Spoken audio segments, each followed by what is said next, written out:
शुरुआत कर रहे हैं राहुल गांधी के ट्विटर अकाउंट से जुड़ी हुई खबर से। ट्विटर ने कांग्रेस नेता राहुल गांधी के अकाउंट को अनलॉक कर दिया है।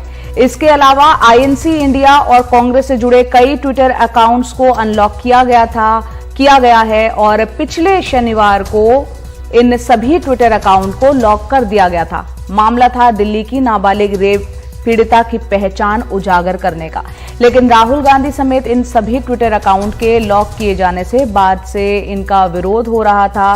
ट्विटर अकाउंट अनलॉक किए जाने के बाद आईएनसी इंडिया ने अब से कुछ ही मिनटों पहले एक ट्वीट भी किया है जिसमें उन्होंने सत्यमेव जयते लिखा है।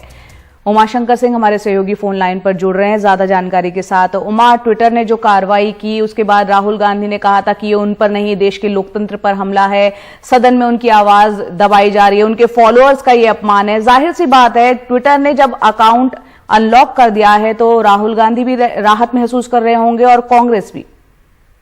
जी, जाहिर सी बात है कि करीब एक हफ्ते के बाद राहुल गांधी का ट्विटर अकाउंट जो है वो अनलॉक किया गया है और इसके साथ साथ जो तकरीबन 2 दर्जन कांग्रेस के नेताओं को लॉक कर दिया गया था, उनके अकाउंट को भी अनलॉक कर दिया गया है और कांग्रेस संगठन से जुड़े हुए जो तकरीबन आधा दर्जन, जिसमें कि आईएनसी इंडिया का जो मेन ट्विटर हैंडल है वो भी शामिल है, तो तकरीबन सभी हैंडल्स को जो है वो अनलॉक कर दिया गया है। और इस हैंडल को अनलॉक करते समय जो ट्विटर ने इन नेताओं को एक मेल जो भेजा है उसके मुताबिक ये कि उन्होंने ये अनलॉक कर दिया है और पर्टिकुलरली उस ट्वीट जिसकी वजह से लॉक किया गया था उसको इंडिया में छिपा दिया गया है नोटिस के पीछे, लेकिन वो ग्लोबली अवेलेबल है, ऐसा कांग्रेस की तरफ से जानकारी हमें दी गई है।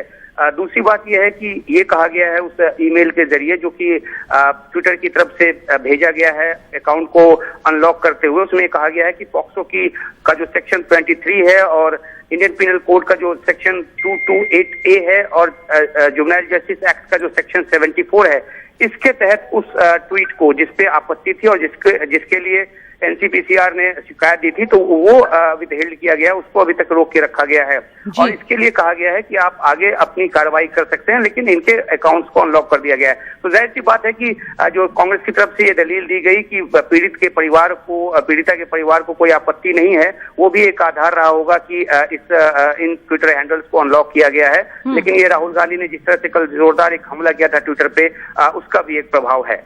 जी, बहुत बहुत शुक्रिया उमाशंकर सिंह इस पूरी जानकारी के लिए। तो राहुल गांधी का ट्विटर अकाउंट अब अनलॉक हो गया है। इसके अलावा आईएनसी इंडिया और कांग्रेस के कुछ अन्य नेताओं के ट्विटर अकाउंट को भी अनलॉक किया गया है। 6 अगस्त को आखिरी बार जो है राहुल गांधी ने एक ट्वीट किया था। अब देखते हैं अगले ट्वीट में वो क्या कुछ लिखते हैं।